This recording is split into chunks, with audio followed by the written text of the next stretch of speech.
नमोस्तु नमोस्तु। नमो हरियंताणं नमो सिद्धाणं नमो हरियाणं नमो वज्रायणं नमो लोहे सवसावणं।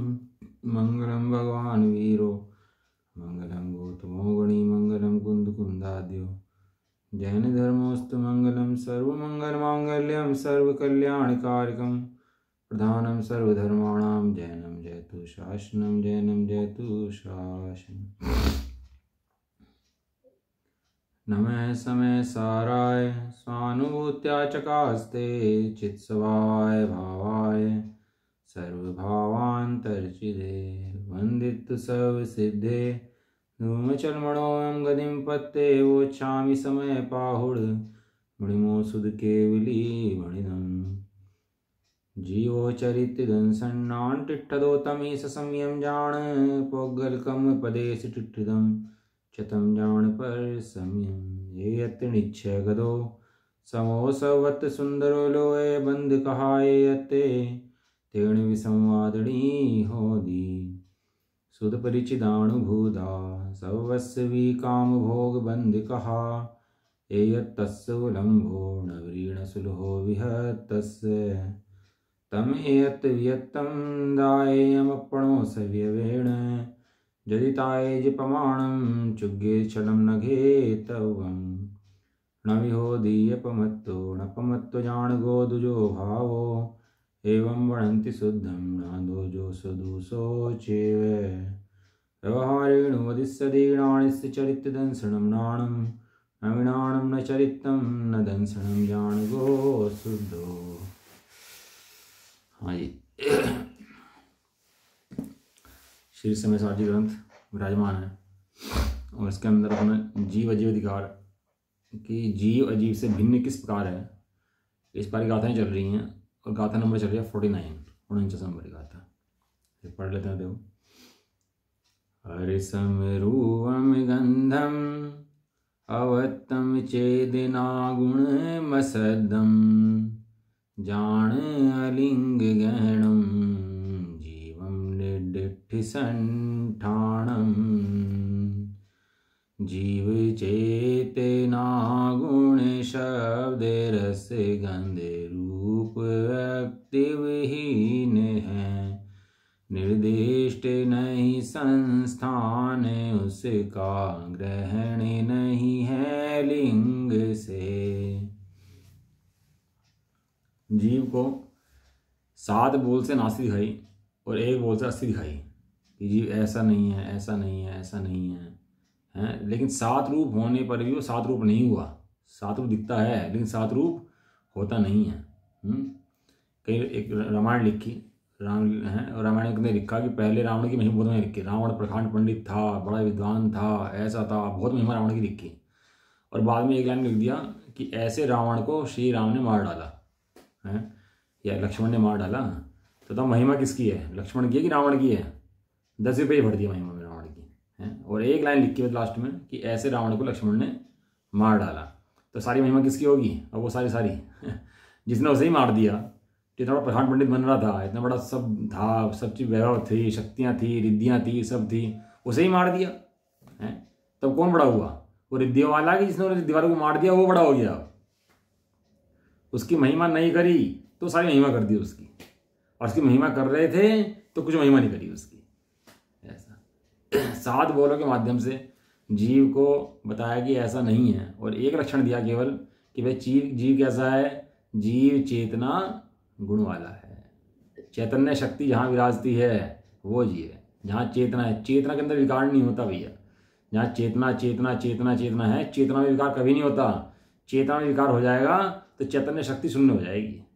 इसलिए चेतना के अंदर कभी विकार नहीं होता।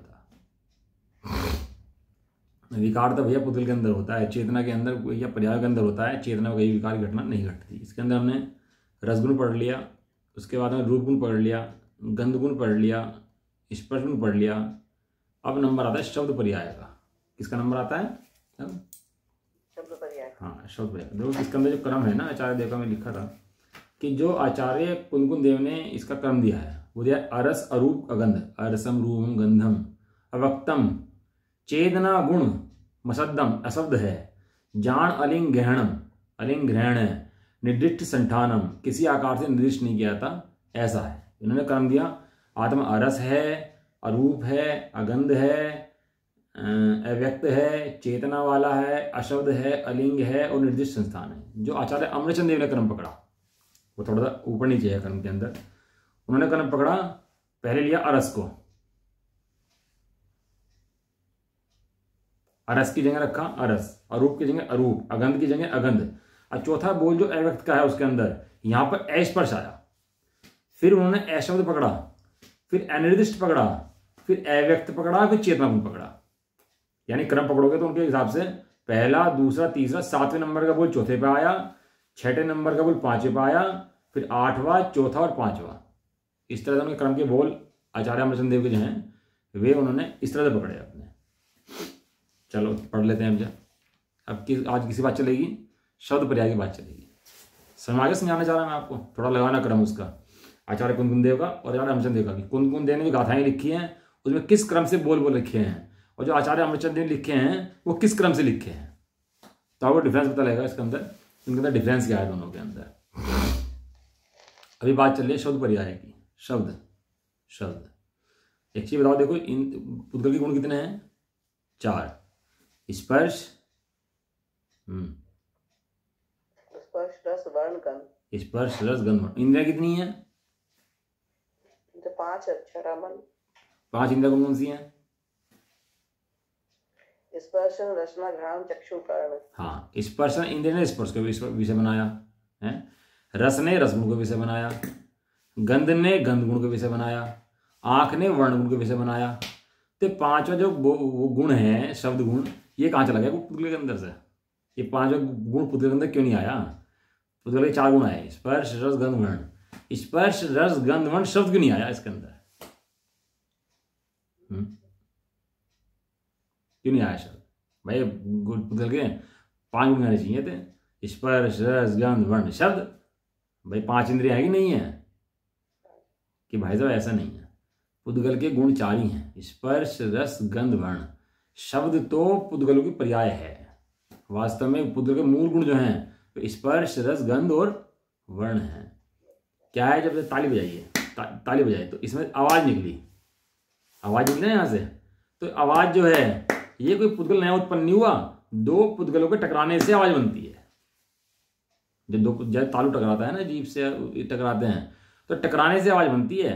आवाज कोई उसका गुण नहीं है पुद्गल का, वो उसका आकार प्रकार इस प्रकार हो जाता है कि वो उसकी शब्द की पर्याय बन जाती है। उससे कैसे बन जाती है? नवस्कंद की पर्याय है, वैसे भी नहीं कि स्कंद की पर्याय है। भाषा वर्णात्मक जो स्कंद हैं उनकी पर्याय बैठती है, हालांकि वो उससे मेल बैठता है, लेकिन गुण की जो पुद्गल है उसकी पर्याय नहीं बैठती। उसमें अंदर गुण क्या है? स्पर्श के, रस के, गंध के और वर्ण के। हाँ, स्कंद बनते हैं वो भाषा वर्ण के, उनसे वो फिर शब्द पर्याय बन जाती है। तो गुण नहीं है पुद्गल कोई भी, ये पुद्गल की पर्याय है केवल मात्र। तो क्या कह रहे हैं? इस प्रकार जीव वास्तव में पुद्गल द्रव्य से अन्य होने के कारण उसमें शब्द पर्याय विद्यमान नहीं है, अतः शब्द है। पहले गाथा में कहा था, पहले बोल में लिया था कि गुण विद्यमान नहीं है, यानी कि पर्याय विद्यमान नहीं है। लिखा ना, ज्ञान की पर्याय ज्ञान जैसी होगी कि पुद्गल जैसी होगी? ज्ञान की पर्याय जो होगी वो ज्ञान की पर्याय जैसी। चेतना गुण, चेतना के गुण चेतना जैसे होंगे कि अचेतन जैसे होंगे? चेतना जैसे होंगे। हाँ, चेतना जैसे होंगे भैया। शेर और हाथी दोनों अलग अलग हैं कि एक हैं? दोनों के गुण अलग अलग हैं कि नहीं है? दोनों की वस्तु व्यवस्थाएं अलग अलग हैं कि नहीं है? खाना पीना रहना सहना अलग अलग है कि नहीं है? सोच अलग है कि नहीं है? 2 चीजें अलग अलग हैं कि नहीं है? इसी तरह से ये जीव और शब्द पर्याय अलग अलग हैं। ये बोलने वाला मैं हूं क्या? कि भैया बोलने वाला अगर तू हो तो जिस समय जीव निकल जाता है तो उस समय क्यों नहीं बोलता? उस समय बोलता रहा कर, उस समय तेरा बोलना कहाँ चला जाता है? तेरी जीभ की भी राख बन जाएगी, इसकी आंख की भी राख बन जाएगी, कान की भी राख बन जाएगी। ये तो समझता है बोलता हूं, मैं करता हूं, ये सब कन्वर्ट हो जाएगी राख के अंदर। राख कन्वर्ट नहीं होगी, अभी भी राख ही है, अभी भी राख है। यहाँ तो क्या है, जब हम बोलते हैं ना तो दिखता है जैसे हम बोल रहे हैं, हम सब परिणाम चल रहा है, लेकिन पहाड़ों में जाकर देखोगे तो वहाँ बहुत तरह की ध्वनि आती रहती है। उसके अंदर पहाड़ों के अंदर हवा के टकराने से, पत्थर के टकराने से तरह तरह की ध्वनि निकलती रहती है। उस ध्वनि को करने वाला कोई है नहीं। वो तो पहाड़ों में हवा आदि टकराती है तो उससे हवा निकलती रहती है वो। इसलिए भाषा के दो भेद हैं, एक भाषा और एक अभाषा। शब्द के दो भेद हैं, भाषा और अभाषा। भाषा जो हम बोलते हैं, और अभाषा जिससे हम ढोलक की, ताल की, मंजीरे की ध्वनि होती है, वो कैसी होती है तो ध्वनि, लेकिन कैसी है, अभाषा है। लेकिन वो सब क्या है, ये सब पुद्गल की पर्याय हैं, ये सब हैं पुद्गल के खेल। देखो क्या है कि जब हम इसके उसमें चले जाते हैं ना, भेद प्रभेद के अंदर, शब्द कितने प्रकार के होते हैं, तत् होते हैं, वितत होते हैं, वैसर्षिक होते हैं। जब उसके भेद के अंदर चले जाते हैं ना हम शब्दों के, तो उसे बोलते हैं कर्णनियोग है। उसे क्या बोलते हैं, कर्णनियोग। और जब ये विचार करते हैं शब्द अच्छे हैं बुरे हैं, अच्छे शब्द बोलने चाहिए भैया, मीठा मीठा बोलो, मीठी वाणी मन को सुहाए, कोयल मीठा बोलती है, कौवा खराब बोलता है, लेकिन देखो काली होने पर भी कितनी प्रिय होती है। जब ये बातें करते हैं ना कि ये अच्छा है बुरा है, तो इसको बोलते हैं चरणनियोग। क्या बोलते हैं इसको, और जब हम कहते हैं शब्द मेरा नहीं है, मैं शब्द का नहीं हूं, और ये पुद्गल की पर्याय हैं, मेरी पर्याय नहीं है, अच्छा हो कि बुरा हो मेरी नहीं है, इसे बोलते हैं द्रव्यानियोग। क्या बोलते हैं इसको, द्रव्यानियोग में ना तो भेद पर भेद है। द्रव्यानियोग के अंदर ना अच्छा बुरा है, द्रव्यानियोग के अंदर एक चीज है, मेरे हैं या मेरे नहीं है। समझ में आया। वहां भी ये नहीं कहेंगे अच्छा शब्द बोलो, जहां कहेंगे अच्छा शब्द बोलो तुरंत ही चरणनियोग खड़ा हो जाएगा, और जहां ही इसके भेद करेंगे तो ही कर्णनियोग खड़ा हो जाएगा। यहां तो क्या बात है कि समस्त पुद्गल जाति मेरी नहीं है, वो अच्छा परिणाम करे कि चाहे बुरा परिणाम करे। अब नरकनार की हो, सम्य दृष्टि हो, और खूब कैसे शब्द बोलता होगा वहां पर, वो ऐसे बोलता हूँ भाई साहब आइए बैठिए, हैं क्या भोजन मिलेंगे आप, ऐसे बोलता होगा नरकनार की। कैसे बोलता होगा वहां आपस में, कैसे करते होंगे, चीर दे, फाड़ दे, मार दे, आ गया है। कैसे लिखा कि नरक के नार के एक शब्द यहाँ कान में पड़ जाए ना, एक नारकी शब्द का, किसी भी चाहे सम्यदृष्टि नारकी हो उसकी बात नहीं, उसके शब्द का एक शब्द कान में अगर पड़ जाए ना तो दिल फट जाए यहाँ इसका, इतनी भयंकर ध्वनि है वहां की। लेकिन ऐसा होने के बाद भी मैं तो बहुत अच्छा बोलता हूँ भाई साहब, मेरी जुबान इतनी मीठी, क्या लोग पूछ के, हम तो नेता हैं, हम तो मंत्री हैं, हम तो वक्ता हैं, हम तो बहुत बढ़िया बोलते हैं। अरे बोलने वाला तू है क्या? जिसने बोलने से भिन्न अपने को नहीं देखा उसने अपनी द्रव्यानियोग में प्रवेश ही नहीं करा, उसने भी धर्म में प्रवेश नहीं करा। और जिसने बोलने से भिन्न अपने को देखा कि मैं बोलता नहीं हूं, मैं तो जीव चैतन्य द्रव्य हूं, भले नरक में पड़ा हो, वो समष्टि जीव है। और जो बोलने का कर्ता अपने को मानते हैं ना, भले शास्त्र पढ़ रहा हो और बोलने का कर्ता अपने को मान रहा हो, वो मिथ्या दृष्टि जीव है। क्यों? क्योंकि पुद्गल की पर्याय मैं कैसे करूं? ये बोलना पर्याय किसकी है, मेरी की पुद्गल की? पुद्गल की है। हाँ ये देखो, ये हम तो बहुत अच्छा बोलते हैं जी, हम तो शास्त्र पढ़ रखे, हम तो शास्त्र बोलते हैं, पढ़ते हैं। ये चरणनियोग का विषय है, अच्छा बोल, मीठा बोल, शास्त्र बोल, साधन में से अच्छा बोल, सत्य देखो, ये चरणनियोग का विषय है। लेकिन अध्यात्म के विषय में क्या कहते हैं? अध्यात्म के विषय में कहते हैं शब्द मात्र मेरा नहीं है। इसलिए जब गुणस्थान के भेद चलते हैं ना, गुणस्थान 14 होते हैं, ऐसे होते हैं, ये सब कर्णयोग के विषय में चला जाता है। इसलिए अध्यात्म के विषय में भेद नहीं होते, भेद प्रभेद की चर्चा करती नहीं अध्यात्म के विषय के अंदर। अभी आश्रव आएगा, बंध आएगा, अधिकार आएंगे ना सब इसके अंदर आगे आगे, तो अब भेद की चर्चा नहीं होगी, क्योंकि जहां भेद की चर्चा करने जाते हैं अध्यात्म में रस खत्म हो जाता है। समझा रहा जी? जहां भेद की चर्चा शुरू हो गई वहां अध्यात्म का रस खत्म हो जाता है। देखो जब विद्वान लोग चर्चा करते हैं ना आपस में, डिबेट होती है विद्वान लोग के आपस में, जब वो कोई विषय लिखते हैं, बनाते हैं, तो एग्जाम्पल नहीं लगाते। जैसे मैं एग्जाम्पल में समझाता हूँ आपको, यहाँ पर बैठता हूँ, एग्जाम्पल देता हूँ आपको। लेकिन जब विद्वान लोग चर्चा करते हैं तो वहाँ एग्जाम्पल नहीं होते बीच में। यदि एग्जाम्पल आ गया तो चर्चा हल्की पड़ जाएगी उसकी, वहीं की वहीं। लो बनाते हैं, लो मेकर जो होते हैं, वहां पर कोई एग्जाम्पल नहीं घटाते हैं, वहां तो सीधा लो लिखते हैं पूरा पूरा। लेख पढ़ा बाबा जी आपने लो, कभी नहीं पढ़ा?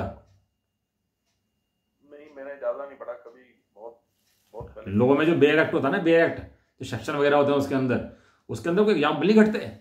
वो तो बेयर एक्ट होता है बिल्कुल स्पष्ट कि भैया इस करेगा तो इसका दंड मिलेगा, और ऐसा करेगा तो इसका ये मिलेगा। और इलिस्ट्रेशन नहीं होते वहां पर, एग्जाम्पल नहीं घटते वहां पर। तो बेयर एक्ट माने बेयर एक्ट होता है वहां पर, बेयर एक्ट होते हो। हाँ बेयर, वहीं से चलती है पूरी कहानी सारी। लेकिन जो बुक पढ़ाई के लिए लिखते हैं उनमें एग्जाम्पल, हाँ जब हम चर्चा करेंगे, समझेंगे, समझाएंगे, बातें करेंगे, वह एग्जाम्पल आएंगे। बेयर एक्ट का एग्जाम्पल नहीं आएगा। विद्वानों की डिबेट चलती है, वहां पर एग्जाम्पल नहीं होते, वहां चर्चा स्थूल पड़ जाती है, हल्की पड़ जाती है, एग्जाम्पल आते ही स्थूल हो जाता है। ऐसे यहाँ अध्यात्म के अंदर भेदों का प्रवेश नहीं है, और भेदों का प्रवेश हो जाए तो ये द्रव्य नियोग की जो शैली है वो हल्की पड़ जाती है, द्रव्य के व्याख्यान हल्का पड़ जाता है, इसलिए यहाँ भेद गुण लेते हैं। अब शब्द तो पढ़ाएंगे यहाँ पर, अब द्रव्य संग्रह पढ़ा था आपने, वहां पढ़े थे ना, तत् है, वितत है, अतत है, ये है, वैसरसी है, सब पढ़े थे नहीं पढ़े थे वहां पर। अब यहाँ शब्द की चर्चा कर रहे हैं, यहाँ पर वो चीज नहीं आएगी, यहाँ तो केवल एक कहेंगे पुद्गल द्रव्य की हैं, मेरे से भिन्न है, बस कैसी हैं मुझे इससे मतलब नहीं है, किसकी हैं, पराई हैं। तीन लोग को जानते ही जानते, हम तीन लोग को जानते ही जानते हैं, समय दृष्टि तीन लोग को जानते ही जानता, कि समय दृष्टि हो यहाँ पर तीन लोग को जानता ही जानता, कि तीन लोग को तो भगवान जानते हैं, केवल जानते हैं, तीन लोग को तो हम नहीं जानते हैं। तीन लोग को कैसे जानते हैं, कि हाँ जानता है, बड़े पंडित जी कहते थे जानता है, कैसे जानता है, कि ये तीन लोग मेरा नहीं है, ये इस प्रकार तीन लोग को जानता है। जितने दुनिया के मकान है जानते हैं, जानते हैं, कि हम तो नहीं जानते, कि जानते हो, कैसे जानते हो, कि इतने मकान मेरे नहीं है। जानते हैं, तो ज्ञान हो गया कि नहीं हो गया, क्या ज्ञान हो गया सबका, क्या ज्ञान हो गया, कि मेरे नहीं है। यह ज्ञान हो गया। अब अध्यात्म के अंदर इतनी बात होती है, अध्यात्म की दृष्टि से ज्ञानी ने समस्त जगत को जान लिया। क्या कहा भाई, अध्यात्म की दृष्टि से ज्ञानी ने समस्त जगत जान लिया। क्या जान लिया, ज्ञानी ने समस्त जगत को जान लिया। ये तीन लोग मेरा नहीं, ज्ञान लोग मेरा हो। जान लिया कि नहीं जान लिया, मेरा कौन सा है, मेरा ज्ञान लोक है, ये ज्ञान वर्त रहा है, ये मेरा लोक है, ये बाह्य संसार मेरे अंदर नहीं है, मेरे से भिन्न है, ये जान लिया। और केवल ज्ञान भी यही जानते हैं, और ये भी यही जानता है, तो दोनों का ज्ञान बराबर हुआ कि नहीं हुआ। जैसे सिद्ध हुआ ज्ञान, ऐसे इसका ज्ञान किस प्रकार, इस प्रकार कि वे जानते हैं ये पर है, और ये भी जानता है ये सब पर है। ऐसे पर के जानने का नाम पर को पर जानना। अभी तक पर को अपना जान रहा था, अब पर को पर जान लिया। अध्यात्म के अंदर ये तो कला है। जीव ने भेद तो बहुत पढ़े, ऐसे लिखा कि भेद का पक्ष तो जीव को अनादि से है, व्यवहार का पक्ष तो जीव को अनादि से है। अब इसे भेद प्रभेद पढ़ाओ, इतने भेद होते हैं, ऐसे भेद बहुत पढ़ लेगा, ऐसे भेद प्रभेद ऐसे बहुत पढ़ लेगा, बहुत ज्ञान कर लेगा। या व्यवहार की क्रियाएं पढ़ा दो तो व्यवहार का बहुत ज्ञान कर लेगा, भैया पानी ऐसा छानना चाहिए, ऐसा करना चाहिए, ऐसा करना चाहिए, बहुत पढ़ लेगा।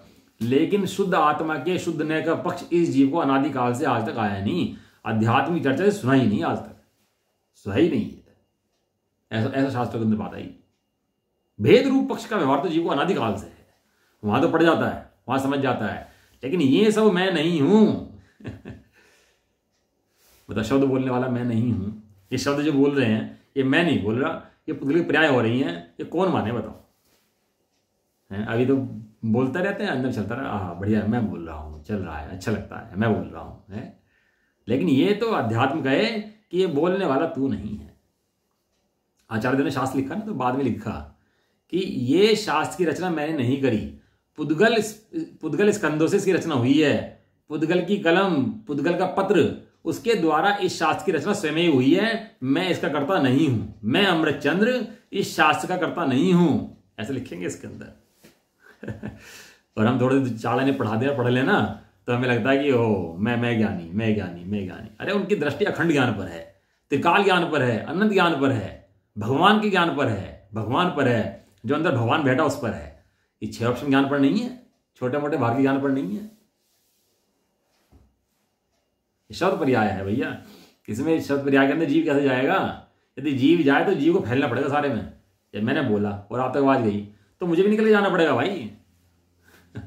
लेकिन मैं तो निकलता नहीं, मैं तो यहीं बैठा हूँ और आवाज जा रही है, तो इसका मतलब क्या हुआ, आवाज को तार के अंदर जाना पड़ेगा फिर निकल के।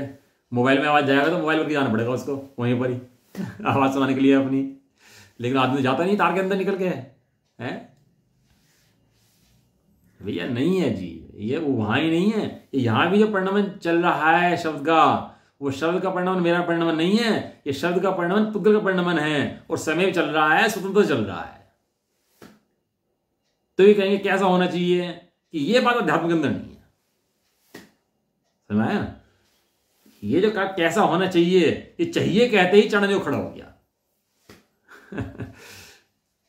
फिर वो बात शाम को करेंगे कैसा होना चाहिए। लेकिन यहां तो क्या बात है कि शब्द मात्र पुद्गल गुण मात्र मेरे नहीं है, मेरे हो सकते नहीं है। जीव वास्तव में पुद्गल द्रव्य से अन्य होने के कारण उसमें शब्द पर्याय विद्यमान नहीं है, अतः अशब्द है। पहले कहा था गुण, अब कहा शब्द पर्याय है। शब्द पर्याय जीव के अंदर नहीं है, इसलिए जीव कैसा है? जीव अशब्द है। शब्द पुद्गल के गुण हैं, पुद्गल के पर्याय हैं, गुण नहीं पर्याय हैं। तो शब्द पुद्गल का है, पुद्गल से आता है, पुद्गल में जाता है। यहां पर क्या है, लोग के अंदर भाषा वर्णन नाम की स्कंद पर्याय वे हैं। तो वे क्या है कि उनके द्वारा शब्द बनते हैं, शब्द की रचना होती है, लेकिन वो स्कंदों के द्वारा बनती है, वो जीव के द्वारा नहीं बनती। जीव तो वहां विकल्प करता है, राग करता है बस, और बाकी रचना किसके द्वारा होती है? भाग के द्वारा होती है। दूसरा बोल देखो, दूसरा बोल क्या ले रहे हैं? पुद्गल द्रव्यों की पर्यायों से भी भिन्न होने से। पहले लिखा जाएगा पुद्गल द्रव्य गुणों से भिन्न होने से, यहां लिखा पुद्गल द्रव्य के पर्याय से भिन्न होने के कारण स्वयं भी शब्द पर्याय नहीं है, अतः अशब्द है। स्वयं जीव शब्द रूप है क्या? है। स्वयं जीव तो शब्द रूप नहीं है। स्वयं जीव शब्द कैसे हो सकता है? शब्द रूप नहीं है भैया। इसलिए क्या है? आत्मा, आत्मा अशब्द है। और बाद में कहेंगे फिर तो अशब्द है तो कैसा है? तो कहेंगे अशब्द है तो चेतना गुण वाला है। चेतना के अंदर शब्द नहीं है, अशब्द के अंदर चेतना नहीं है। ये शब्द है ना, इनमें चेतना है कहीं? इनमें चेतना नहीं है भैया। और चेतना के अंदर शब्द नहीं है। चेतना शब्दों से न्यारी है और शब्द चेतनता से न्यारे हैं, दोनों अलग अलग है। ऐसी भेद विज्ञान जीव ने सुना नहीं आज तक। सही में ऐसे आनंद के मंत्र हैं, ये जीव ने आज तो सुने समझे नहीं इन बातों को कि बोलने वाला मैं नहीं, खाने वाला मैं नहीं, मैं कैसा हूं? मैं चेतना गुण का धारी हूं, मैं शुद्ध एक परमात्मा अखंड हूं, जो पर्याय में नहीं आता, ऐसा हूं। ऐसी बात जीव कान में आज तक भैया सुनी नहीं, ऐसे शब्द नहीं सुने जीव ने, बताओ। मैं अशब्द हूं, ऐसा शब्द ही नहीं सुना आज तक किसी ने। आवाज आ रही है? मैं अशब्द हूं, ऐसा शब्द नहीं सुना। और जिसने ये सुना मैं अशब्द हूं, और ऐसा सुनते ही शब्दों का लक्ष्य छोड़ा और अशब्द आत्मा को पकड़ लिया, उसे सुनना सार्थक। और जो शब्दों के फेरे पड़ गया, पड़ा रहा भैया खूब सुना खूब सुना। ऐसा। नंबर 3, तीसरा बोल। एक एक बोल के अंदर भैया झाड़ है मंत्रों की, झाड़ देते हैं मंत्रों के द्वारा मोह। किसको? मोह झाड़ देते हैं जीव का। मैं बोल रहा हूं, मैं कर रहा हूं, मैं कर रहा हूं, मैं करता हूं, मैं करता हूं। बहुत सी बारी मंत्री लोग होते हैं ना, स्टेज से बोलते हैं तो मेरी जुबान खिसक जाती है इनकी। जुबान खिसक के ना शब्द जो है कुछ कुछ मिल जाते हैं इनके, हो जाते हैं ना बहुत सी बार। जुबान खिसक गई इसकी है, तो जुबान कैसे खिसक गई भाई? जब तेरी थी तो खिसक कैसे गई है? जो तू चाह रहा था वही बोलता, लेकिन मन में सोच रहा कुछ और और शब्द निकले कुछ और। ये कैसे हो रहा कि भैया इन शब्दों का परिणमन स्वतंत्र है, ये अपने हिसाब से परिणमन कर रहे हैं, तेरे हिसाब से परिणमन नहीं कर रहे। ये कुछ परिणमन देख के उसको ऐसा लगता है कि मैं परिणमन करवा रहा हूं। जैसे वो कुत्ता गाड़ी के लिए चलता है ना, तो कुत्ता गाड़ी अलग चलती है और कुत्ता अलग चलता है। तो कुत्ते को क्या लगता है? गाड़ी मैं चल। कभी कभी क्या होता है, गाड़ी चल पड़ती है, कुत्ता बैठ रह जाता है, तो उसकी मान्यता में ठेस पहुंचती है, तो भाग के गाड़ी के नीचे पहुंच जाता है और कहता है देखो देखो अब मैं गाड़ी चला रहा हूं। ऐसे ही है शब्द। जब परिणमन कर स्वतंत्र करते हैं भैया तो करते हैं, इसमें कोई बात नहीं है। कोई मन में सोच के सब कुछ नहीं होता। अब सोच सोच के बोलेंगे तो काम कैसे चलेगा? स्वतंत्र पर्याय चलती है शब्दों की, बिल्कुल स्वतंत्र भैया। परमार्थ से पुद्गल द्रव्य स्वामी पना भी उसे नहीं होने से द्रव्य इंद्रिय के द्वारा भी शब्द नहीं सुनता, अतः अशब्द है। कान द्रव्य इंद्रिय है ना, तो कान के द्वारा शब्द नहीं सुनता, ज्ञान के द्वारा जानता है। दो चीजें हैं, ज्ञान के द्वारा जानना और कान के द्वारा सुनना। कान तो निमित्त मात्र हैं, लेकिन वास्तव में है क्या कि वहां पर जीव जो ज्ञान वाला बैठा है वो ज्ञान के द्वारा शब्द को सुनता है। ऐसा द्रव्य इंद्रिय द्वारा नहीं सुनता। अतः आत्मा कैसा है? आत्मा अशब्द है, आत्मा में शब्द नहीं है। नंबर 4 बोल दो कैसे करें? अपने स्वभाव की दृष्टि से देखने में आवे तो क्षयोपशमिक भाव का भी उसे अभाव होने से भाव इंद्रिय के द्वारा भी शब्द नहीं सुनता, अतः अशब्द है। इसमें 6 बोल हैं, सब बोल 6 पढ़ रहे हैं ना अभी तक हम बोल 6। तो 6 बोल के अंदर 3 बोल तो पुद्गल संबंधित हैं और 3 बोल जीव संबंधी हैं। बाद के पकड़ में आया आपको? पहले का पुद्गल द्रव्य नहीं है, दूसरा का पुद्गल द्रव्य का गुण नहीं है, तीसरा का ये बाहर में इंद्रिया लगी हुई है, ये भी जीव नहीं है। 3 भेद किसके हुए? 3 भेद 3 भेद हुए पुद्गल द्रव्य के हैं, समझ में आता। और बाद के 3 भेद कि उसके जो भाव कर्म है ना अंदर में, जो खंड खंड रूप ज्ञान ग्रहण करता है, कभी इसको कभी इसको कभी इसको, जो अंदर में खंड खंड रूप ग्रहण करता है, मतलब खंड खंड होने वाला भी ज्ञान जीव नहीं है। ये चौथा बोले ना, अभी देखो 2 बोल पढ़ेंगे तो उसमें जीव का वर्णन आएगा। अब ये जीव का वर्णन पहले शुरू कहां से करा, स्थूल से सूक्ष्म की ओर। कहां से ले जा रहे, स्थूल से सूक्ष्म की ओर। पहले कहा पुद्गल द्रव्य नहीं है भैया, स्थूल है, हाँ भाई पुद्गल द्रव्य अलग है, मैं अलग हूं। फिर कहा पुद्गल द्रव्य का ये पुद्गल द्रव्य गुण है, तेरा गुण नहीं है, कि हाँ भाई ये विशेष गुण तो पुद्गल द्रव्य का है, मेरा गुण नहीं है, जीव का गुण नहीं है। बात बराबर समझ में आ गई। फिर तीसरा कि जो इंद्रियों के द्वारा जो ग्रहण हो रहा है ना, ये सब वस्तुएं, कि ये भी तू नहीं है, क्योंकि इंद्रियां पुद्गल की हैं, इसलिए पुद्गल की हैं, तू नहीं है, क्यों नहीं है, कि आप लिखी 3 चीजें, चैतन्य नहीं है, और चैतन्य में गुण नहीं है, और पुद्गल द्रव्य के लक्ष्य से उत्पन्न होती है। 3 चीजें, ये सब क्या है, चैतन्य नहीं है, इनके अंदर चेतनता नहीं है। तब चेतनता जिनमें भासती है वो तो जीव है कि नहीं है, कि नहीं भैया, जिनमें तुझे चैतन्यता भासती है वो भी जीव नहीं है। कैसे जीव नहीं है, देखो अपने स्वभाव की दृष्टि से में आवे तो क्षौप्शमिक भाव, क्षौप्शमिक भाव ने जो शब्द सुनते हैं ना हम, ये हम शब्द सुन रहे कि नहीं सुन रहे अभी बैठे हुए, ये शब्द सुन के तो पता लगा मैं शब्द हूं, तो शब्द सुनना, शब्द सुन के समझना, इसे कहते हैं भावेंद्रिय, इसे कहते हैं क्षौप्शम ज्ञान।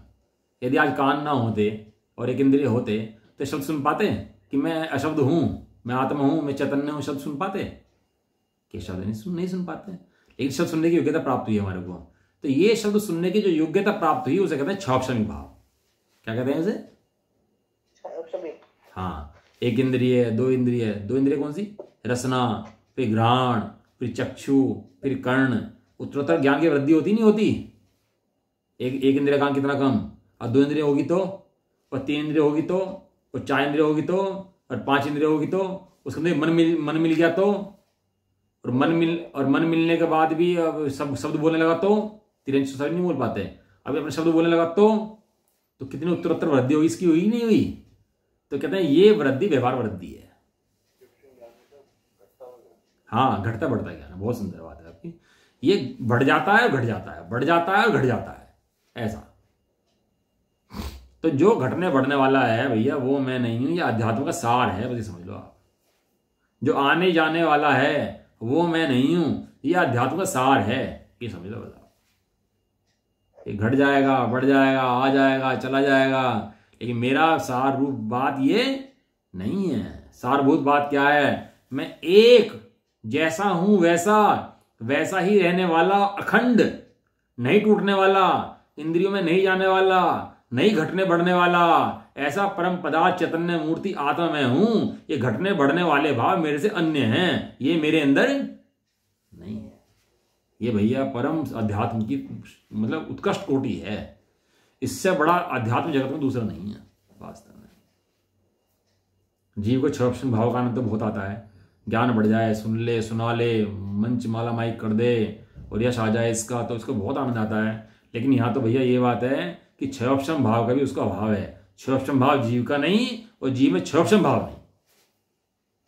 जीव क्षौप्शम भाव से न्यारा। सुनी कभी ये बात ऐसी किसी ने इस तरह के जब बातें कि जीव न्यारा, क्षौप्शम भाव न्यारा। जवाहरलाल बोल कहते हैं सकल विषयों के विषयों में साधारण, ऐसे एक ही संवेदन परिणाम रूप उसका स्वभाव होने से केवल एक शब्द वेदना परिणाम को प्राप्त होकर के शब्द नहीं सुनता, अतः अशब्द है। खाली ऐसा नहीं खाली शब्द रूप परिणाम करता हो, है इसलिए अशब्द है। एक व्यक्ति क्या है, कमाता भी है, खाता भी है, सोता भी है। अब खाली खा रहा, जिस समय खा रहा हो उस समय क्या होगा, वैसे खाते रहते हैं जी, वैसे तो कि भैया खाते नहीं रहते, ये सोते भी हैं, कमाते भी हैं, जाते आते भी, सब काम करते हैं भाई। लेकिन इस समय क्या कर रहे हैं, इस समय खा रहे हैं। क्या कहते हैं, इस समय खा रहे हैं, कोई बात नहीं है। लेकिन खाली खाते नहीं है, खाली खाने का काम रहेगा कि नहीं भैया, खाली खाने का काम नहीं है, कमाने का काम भी है, और भी काम है, धर्म भी करते हैं, स्वाध्याय भी करते हैं, सब काम है। इस समय खा रहे हैं, तो जिस समय शब्द सुन रहा है उस समय खाली शब्द सुनने का काम नहीं है, इसके और भी काम है। और काम कैसे हैं कि सब विषयों में साधारण है, ये सब विषयों को ग्रहण कर ले, ऐसा ज्ञान का स्वभाव है। अभी आएगा आगे जगत को ग्रासीभूत करने का, इसी गाथा के अंदर आएगा, जगत को ग्रासीभूत करने का। ग्रासीभूत किसे कहते हैं पता है? ग्रास किसे कहते हैं? ग्रास ग्रास मतलब ग्रास तो जो जो अंतर लेते हैं। लेते ग्रास खाते हैं ना मुंह के अंदर, तो ग्रास बोलते हैं। ग्रास अब समस्त जगत को खा जाए ऐसा लिखा। वो बोलते ना कृष्ण जी का मुंह खोल दिया तो उसके अंदर लोग दिखाई दे गया। वो तो उनकी अपनी बातें हैं, लेकिन वास्तव में क्या है, सर्वज्ञ देव के ज्ञान के अंदर 3 लोग दिखाई देता है। तो ग्रासीभूत करने का ज्ञान का स्वभाव है। मेरा ज्ञान का स्वभाव कैसा है? समस्त जगत को ग्रासीभूत करने का। समस्त जगत मेरे अंदर झलक जाए और मेरा कुछ ना बिगड़े, ऐसा। बता, मुंह बड़ा है कि ग्रास बड़ा है? मुंह बड़ा है। ऐसे ही ज्ञान बड़ा कि गे बड़े? ज्ञान बड़ा कि गे बड़े? ज्ञान बड़ा। हाँ, ज्ञान बड़ा है, मेरा ज्ञान बड़ा है। सारा जगत मेरे ज्ञान के अंदर झलकेगा, लेकिन मैं उन रूप नहीं होऊंगा। हाँ, ऐसा भैया, ये ज्ञान ज्ञान में रहता है, ज्ञान जगत में नहीं जाता और जगत ज्ञान में नहीं जाता। मात्र झलकता है, झलकने से उस रूप नहीं हो जाता। ज्ञान के गुण ज्ञान के हैं, ज्ञानी के गुण ज्ञानी जाने, ज्ञान के गुण ज्ञानी जाने भैया, ऐसा। अतः शब्द है, उसे समस्त ज्ञेयों का ज्ञान होता है। ज्ञान को समस्त ज्ञेयों ज्ञान होता है, ज्ञान में व्यवस्था है, समस्त ज्ञेयों ज्ञान होगा ही होगा, बिना हुए रहेगा ही नहीं। लेकिन उसके बाद भी उसमें ज्ञेय ज्ञाय का तादात्म्य का निषेध है। तादात्म्य किसे कहते हैं? तादात्म्य माने, तादात्म्य माने बताओ किसे कहते हैं? मेलजोल, मेलन, एक रूप, एक रूप उसमें। तादात्म्य माने उसमें, तत् में, उस रूप ही हो गया। पत्नी पत्नी पत्नी पति में ही होगी, तत् में होगी, बिल्कुल ऐसा एक में हो गया। तो ज्ञेय ज्ञायक का तादात्म्य का निषेध है। ज्ञेय ज्ञान में झलक रहे हैं, नहीं तादात्म्य नहीं होगी है, झलक रहे हैं, उसमें डूब नहीं गए, बैठ गए, उस रूप नहीं होगी है। इसे कहते हैं तादात्म्य का निषेध। इसे कहते हैं तादात्म्य का, हाँ, तादात्म्य का निषेध। ये ज्ञेय शब्द हैं, झलक रहे हैं, मैं बोल रहा हूं, आप सुन रहे हो, बात बराबर है, लेकिन मेरे ज्ञान में झलकते मात्र हैं, मेरे ज्ञान के अंदर समाते नहीं है। जैसे समुद्र के अंदर जहाज तैरते हैं, लकड़ी तैरती है, कूड़ा तैरता है, सब तैरते हैं, तैरता। तो वो तैरने के होने वाले तादात्म्य का निषेध है, उस रूप नहीं होते, ऊपर ऊपर तैरते हैं, अंदर नहीं बैठते, प्रतिष्ठा को प्राप्त नहीं होते। इसी तरह ज्ञान के अंदर गे अंदर नहीं बैठते, प्रतिष्ठा को प्राप्त नहीं होते। कैसे हैं? ऊपरी तरंती, ऊपर ऊपर तैरते हैं। आचार्य देव का शब्द है ऊपरी तरंतु। क्या है? ऊपर ऊपर तैरते हैं, अंदर नहीं बैठते, प्रतिष्ठा को प्राप्त नहीं होते। ऊपर तैरने की व्यवस्था है, ऊपर तैर सकते, जहाज चल ही रहे हैं समुद्र के अंदर इधर से उधर जा रहे, लेकिन समुद्र में तो नहीं हो रहे हैं, ऐसा।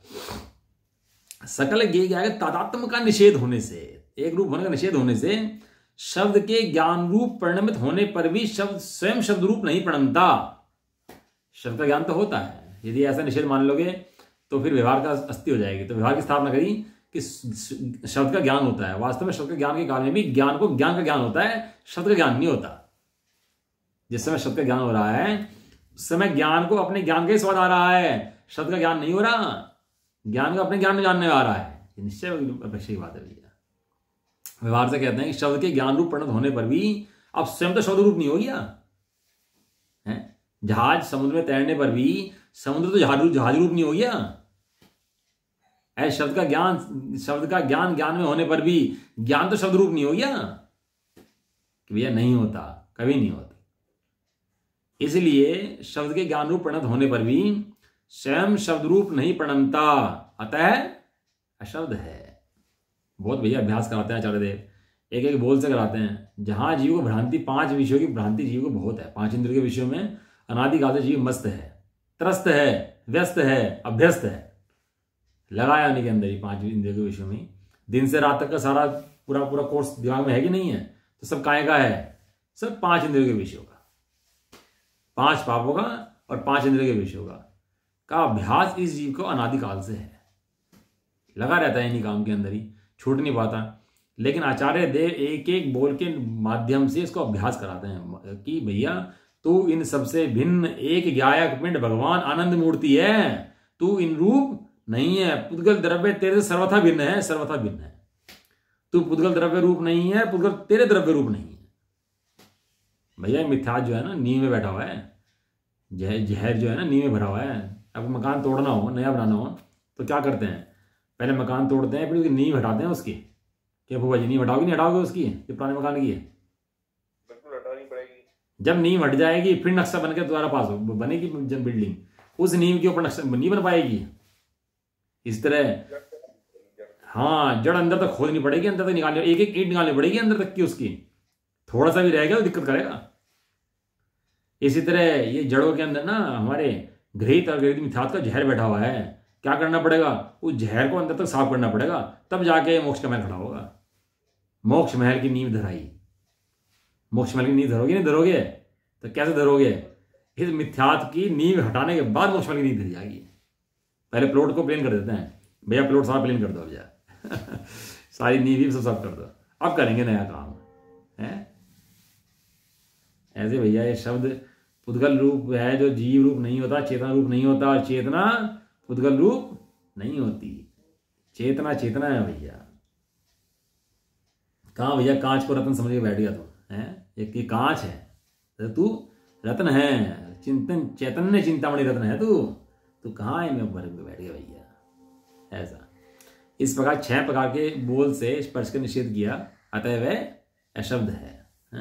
अब इसका अगला बोल चलेगा, कौन सा नंबर का बोल आ गया, 6 नंबर बोल आ गया। अनिर्दिष्ट संस्थान, अनिर्दिष्ट किसी आकार से में ना समाने वाला, किसी आकार में ना रहने वाला, किसी आकार में पुद्गल द्रव्य का आकार में ना रहने वाला। जी द्रव्य क्या है, पुद्गल द्रव्य के आकार के अंदर जी द्रव्य नहीं आता। पुद्गल द्रव्य का अपना आकार है और जीव का अपना आकार है। जीव के आकार के अंदर पुद्गल नहीं है, जीव के आकार में पुद्गल नहीं है, और पुद्गल के आकार में जीव नहीं है। जीव के प्रदेशों में पुद्गल नहीं और पुद्गल के प्रदेशों में जीव नहीं। ये तो भैया कुंदकुन देव की गजब की बातें हैं जो दे गए। अखंड चिदानंद मूर्ति जो दृष्टि में नहीं आ रहा था, जो समझ में नहीं आ रहा था, पता ही नहीं था जिसके बारे में, वो मंत्र आचार्य कुंदकुन देव दे के गए। तो जब समझता है ना कि ओहो मेरा जहर उतार दिया इन्होंने तो अनादिकाल का, तब जाके महिमा आती है, भक्ति आती है भगवंतों की, कुंदकुन आचार्य की, स्वामी जी की, बड़े पंडित साहब की, तब जाके नहीं भक्ति अर्थ से निकलती है। तो क्या लाभ होना चाहिए अपने को। यदि लाभ नहीं हो रहा तो फिर वो जो महिमा तुम कर रहे हो, महिमा कुछ फायदा नहीं है।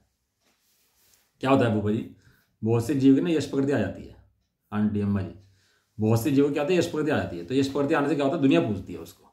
होता है बहुत से लोग आ जाती हैं तो दुनिया बहुत पूजती है, बहुत मानती है, लेकिन वो उसकी यश प्रकृति है। लेकिन अपने को लाभ नहीं हुआ तो तुम दूसरे की यश प्रकृति कितने ढोल बजा लो, कितने फायदे कर लो, कितने गीत गा लो, लेकिन तुम्हारा फायदा रंच मात्र नहीं होगा उससे। तुम माए भगवान के गीत कितने गाओ, कुंदकुचार्य के गीत कितने गाओ, लेकिन तुमने स्वयं का लाभ प्राप्त करके गीत नहीं गाए ना, तो तुम्हारा रंच मात्र भी लाभ नहीं होगा। बहुत से लोग क्या होते हैं, ट्रस्ट बनाते हैं, संस्थाएं बनाते हैं, सब काम करते हैं, लेकिन अपने लाभ से वंचित हैं।